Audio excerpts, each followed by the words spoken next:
Alright, so we're having this problem with the window switches, so I'll try to demonstrate it here. So I'll key the truck on, and the driver's side window from the driver's side switch control goes down just fine, as you can see, and right back up. Now, if I want to put down the passenger window, click, nothing at all. Up, down, nothing. Same with the rear. And same with the other rear. Now, if I reach over with my back scratcher and hit the passenger side switch, it goes up and down just fine. Now, I don't really mind dealing with this. Oh, geez. Phone slipped out. I don't know if you saw that, but that wasp almost got in while I was trying to take the video. So we're gonna leave the windows up for now. And I'll test the back one on this side away from the wasp just to further demonstrate my point. So I'll hit it. No problemo. So I think what my problem is from the video I found is I got to take this out and see if there's some corrosion on these three switches, but not this one. And that's all that could be the problem. So I'll start by taking this guy off first. It is a plastic trim piece that I can get at from the top and bottom.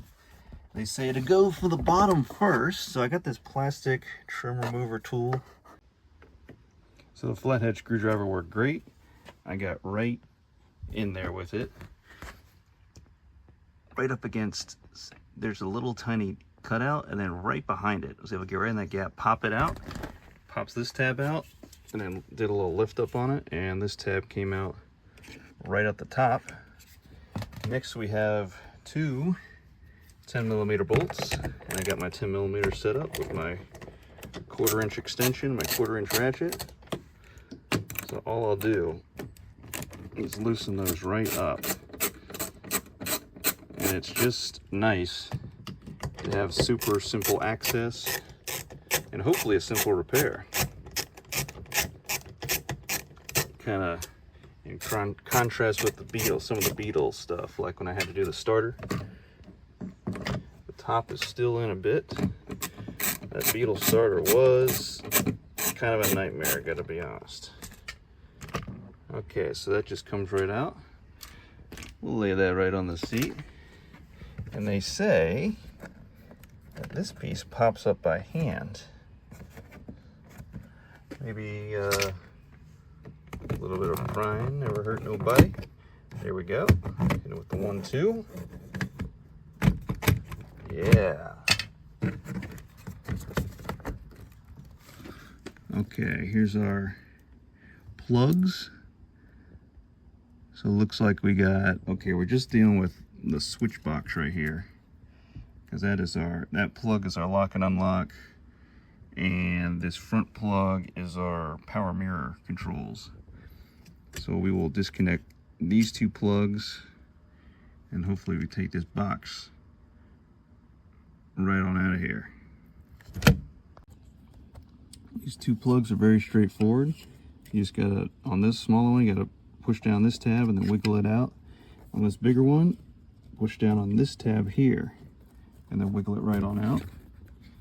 And then there's two tabs on either side of the switch control, and these gray sections you gotta lift up with the flathead, get those tabs to clear.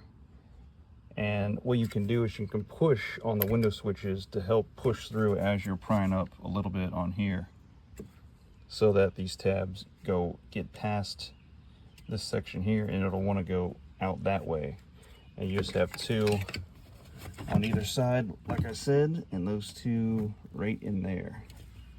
All right, so we got the whole thing out, and someone may have been in here before, because this section right here, that little tab was already broken. So we'll open this up on the bench and investigate. Okay, so here it is all apart. It's actually two of my little tabs were hanging on by a thread.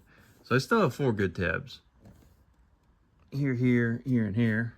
And I have my tiny flathead. I was able to pry against those and against my tabs on the edges. So looking closely, This is my driver switch control. These two contacts look pretty clean.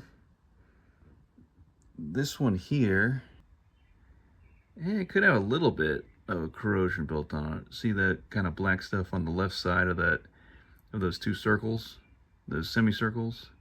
I could clean that off. Internet says try a little eraser. We'll give it a shot and see what happens. And maybe this one over here on the right semicircle, and the same thing with that one. So we'll give it a shot, put it back in and try it on the truck. Why not? Try a free fix. Here's an after shot of the board. You can see these contacts all look a little bit cleaner. Also, if you look at the before, there was some corrosion built up right here below all these solder points. So I cleaned all that off, and I'll go put it back together and see if it works. And last thing, before you put this pad back on, make sure to check all these contacts. I just noticed these. These are all looking really good. I scraped a couple of them just in case. But always check this pad here before you overlay it back on to your board. Okay, moment of truth before we fully cinch it down. We got our connectors back in, clicked in, everything's clicked in. You see I always put a Sharpie mark so I don't never get anything backwards, but this only goes in one way. We will key on. Driver window still works. Passenger, you work. From the driver's side. How about rear passenger? Oh, sorry, that's rear driver. You work. Rear passenger. You work. Nice. Okay, so that's all it was. So I will just keep on cleaning those contacts as long as I can before I got to replace the part. Thanks for watching.